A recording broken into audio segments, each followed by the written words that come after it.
நீங்க அவ்வப்போது சிந்திச்சிருக்கீங்களா? இரவு சோறு சாப்பிடலாமா? சப்பாத்தி சாப்பிடலாமான்னு? சிலர் சொல்வாங்க, சோறு சாப்பிட்டா உடம்பு பருமன் ஆகும்.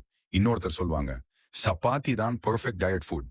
ஆனா உண்மையில பார்த்தா, சோறும் சப்பாத்தியும் 2மே நல்லதுதான். தவறான முறையில சாப்பிட்டால் தான் பிரச்சனை. சரி, இப்போ தெளிவா பேசலாம். சோறுல அதிக கார்போஹைட்ரேட் இருக்கு. அதே மாதிரி சப்பாத்திலுமே இருக்கு.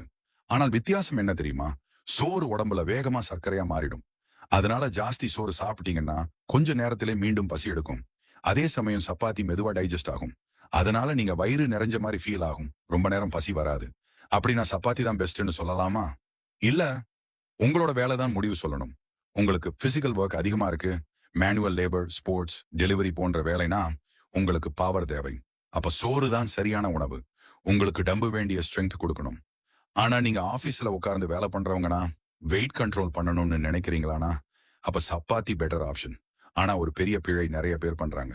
ரிஃபைன்டு மைடால பண்ணி சாஃப்ட் ஒயிட் சப்பாத்தி சாப்பிடுறாங்க. அது சப்பாத்தி இல்ல நண்பர்களே. அது சோறோட சமம். அது போலவே பாலிஷ் பண்ணப்பட்ட நீல வெள்ளை அரிசி எடுத்துக்கிட்டீங்கன்னா, அதுவும் சர்க்கரை வேகமா உயர்த்தும். நாம் சாப்பிடுற முறைதான் முக்கியம். சோறு சாப்பிடுறீங்கன்னா சூப்பரா காய்கறிகளும் பருப்போட சேர்த்து சாப்பிடுங்க. அதனால உடம்புல சர்க்கரை மெதுவா கூடும்.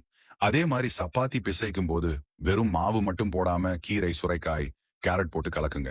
அது இன்னும் ஹெல்த் ஃப்ரெண்ட்லி ஆகிடும். முடிவா சொன்னா, சோறு கெட்டது இல்ல, சப்பாத்தி நல்லது இல்ல. அவற்றை எப்போ எப்படி சாப்பிடுறீங்கன்றதான் முக்கியம். உங்களுக்கு எனர்ஜி தேவைன்னா சோறு, வெயிட் கண்ட்ரோல் பண்ணணும்னா சப்பாத்தி.